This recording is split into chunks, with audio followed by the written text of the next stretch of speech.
Is Israel committing genocide on the Palestinians? Are you serious by asking this question? Are you serious? Do you consider yourself a serious journalist by asking me such a question? I'll tell you why. When UNRWA was created, how many Palestinians did you have? You tell me. No, I'm asking you. How many? I don't have that number. 100,000, 200,000? How many Palestinians do you have today? Speak about millions, of course. Never ever have I seen in history a nation suffering genocide and growing so much. Stop with this ridiculous question. No, Israel is a moral country. Israel respects international law.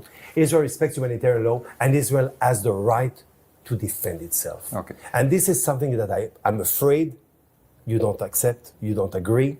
Amnesty International, sir. No, I can Amnesty see. International No, does you're not not. agree You're with not. you. You're not. Let me give you the sources of what I'm quoting. If you're asking me, after the 7th of October, when Israel fights for its life, because I mean, if they could, they would have killed all of us.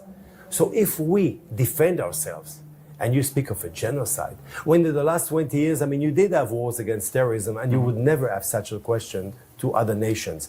But to us, the Jews, of course you can ask this question. Why? Because the Jew defends himself. No, you would prefer... It's not about defending yourself, it's the way you're defending yourself in a disproportionate way. Because Israel, I'll give you the sources. For you, I'll give you the Israel sources is not and then you allowed answer, to defend sir. itself. According to Amnesty, who published a 296-page report published in December 2024, backed by forensic evidence, they say Israel is committing a genocide.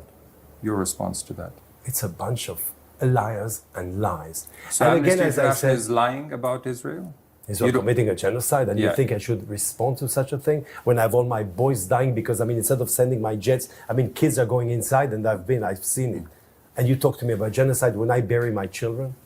You sit here in front of me, and you consider me, I mean, you're like, as the, asking me like question, investigator, and I'm supposed to justify myself. No, sir. Not only I don't justify myself, but I look at your questions, and honestly, not only I didn't come to justify, but I say that in 10, 20, 30 years, my kids will be proud of me because I'm defending, I'm trying to bring hostages and finding evil.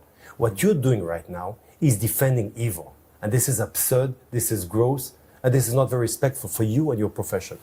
So by questioning Israel's atrocities or war crimes? By mentioning genocide, it's an insult to my country, it's an insult to my soldiers, it's an insult to my daughter, it's an insult to my father, it's an insult to myself. But you're proud of yourself because you're going to go back to Norway. Yes, I asked such a question. It's totally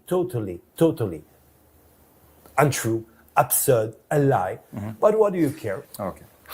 So you don't believe Amnesty, you don't believe Human Rights Watch, UN experts are discredited in I your believe eyes. what I see, I believe reality, I believe my soldiers, so let's I get believe to other myself, I sources. believe my government, I Now- believe Israel. Now some of Israel's most respected Holocaust scholars accuse your government of genocide. We're talking about Jewish scholars.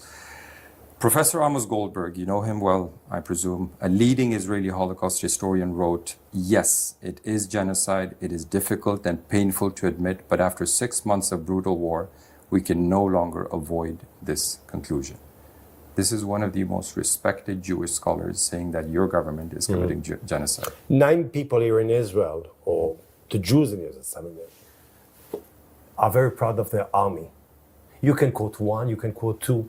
I can quote all the millions in Israel who support their soldiers, who believe in their soldiers, who are proud of their soldiers. I am very, very proud of my army. I'm very proud of the way they fight. I'm very proud of their devotion. I'm very proud of the way they respect international law, sometimes even by dying, by getting a bullet, because we don't do it as we could have done it easily by planes, because we respect human lives. And the difference here is that here in Israel, missiles protect civilians. Over there, civilians protect missiles. Can I ask you a question? You invited me for an interview. Yes. And I hope you leave it, because you can afterwards cook your interview and choose whatever you want. You come here, and you really think I'm going to sit in front of you. After my country being savagely raped, you come to my country, you invite me for an interview, and all I hear is Israel, my soldiers, genocide, being accused. Nothing about the way we are fighting, the way we respect international law, a bit of honesty from your side. I mean, what is this? What is this? Is this an interview, or is this a j'accuse? You're on the wrong side of history, not me. I defend my population. We defend our country. We're proud of our soldiers. And if those soldiers, those brave soldiers, you come here, you land here, and you think you're allowed to accuse us of genocide and it's like this, no, sir, it's not. We do not allow you. We're Israel, we're proud of who we are. Anyway, Okay. anyway, your interview Yeah. is a propaganda against Israel. Please continue.